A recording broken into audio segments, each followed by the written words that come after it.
We are here with James Hitchins, the founder of Save the Zambezi. So James, can you please tell us a bit more about Save the Zambezi? Save the Zambezi is a non-profit organization working alongside the Department of Fisheries, the Zambian Department of Fisheries, working to try and alleviate and stop illegal netting on the mighty Zambezi River. And why did you start the foundation? I think it might be a personal thing. You know, I have an infatuation with the river and the fish. I love fishing. I'm an artist. I paint fish. And it came to our notification or our notice that, you know, through years of fishing further upstream, you know, we used to catch a lot of fish over a weekend. And it got to the point that we would go out and, you know, seeing all of the illegal netting going on, the numbers seriously deteriorated. And, you know, from going out on a weekend and being able to catch anything between 70 and 120 fish on a weekend, if you go out there now, you catch between 2 and 6. You know, so there's a definite need for it. So that's why we started up the foundation. Okay, and for those people who don't know much about the foundation, what are your short and long-term goals? Well, the short-term goal is the most important one. We are looking to raise funds to buy boats, motors, and vehicles, etc., to help the Department of Fisheries do the necessary patrols, which they don't have at this current time. We've got a model practice going on upstream about 80 kilometers up here with one of the fishing lodges, and it's very successful. They've been doing patrols on a daily basis, you know, barring weekends. They do about 26 patrols a month, and we have noticed a huge increase in the fish numbers back on that section of the river. So we want to institute that on this Livingstone section, the Mambova section, and the Mwandi section, and hope to you know, strengthen the fish numbers. So that's the short-term and most important project. Next would be working with the Department of Fisheries to create no netting zones. You know, catch and release programs for line fishermen. You know, not creating no netting zones in areas that local villages and communities actually fish for a living, because of the fact that that's their livelihood. Our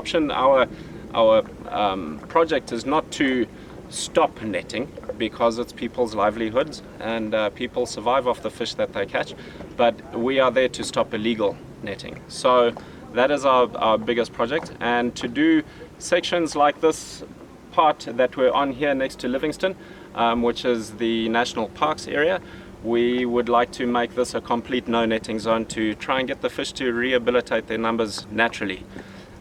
Future projects, educational programs, going out to the different villages and speaking with the Ndunas and the chiefs, etc., and the different schools, and teaching kids on the difference between right and wrong. What is the difference between a legal and an illegal net? You know, what is the correct sizes that are allowed to be used? You know, they don't know the difference between a mosquito net and a proper regulation sized fishing net, so we look to go out and teach them that.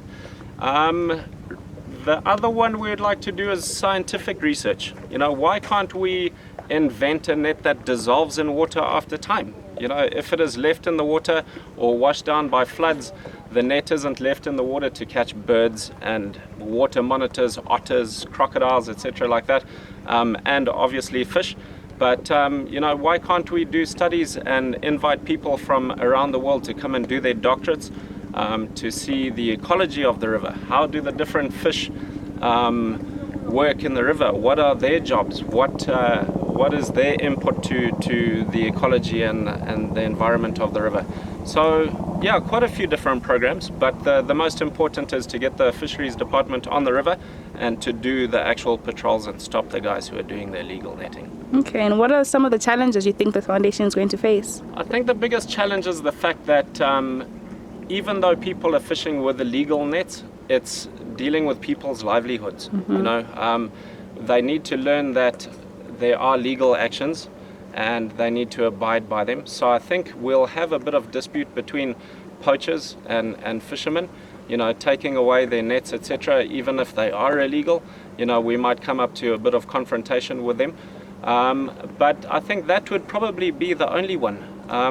You know, trying to get the message across to people that the fish stocks in the river are not endless, and to try and teach them that, you know, it's a pretty precious, sustainable resource that we can fix over time, and to get people to understand that it would be a good thing. Okay, and how did you find yourself working with LSF? With the Livingstone Sports Festival, I was approached by the chairman of Livingstone and Zambian Tourism Board, Mr. Peter Jones, because of the fact that they are doing a regatta with Oxford and Cambridge. You can see them rowing in the background there. They obviously wanted to have an organization that was affiliated with the river itself and dealing with the ecology and the environment. So they approached us to use the event as a fundraiser for our foundation, and hopefully we can raise some funds and get some machinery, etc., for the fisheries department. Okay, and how can people find out more information about the Save the Zambezi? Well, as we speak, I do believe our website should be up and running this afternoon. Woo! So let the guys jump on there. Obviously savethezambezi.com, and there's a donate button, and please feel free to donate and help us out. Thank you so much for talking to us about this noble cause, and we are looking forward to seeing the positive impact it's going to bring to a whole society, a whole community. Yes, it's not only for the wildlife, but it's for the people. Yes. For sure. Thank you so much. Cheers.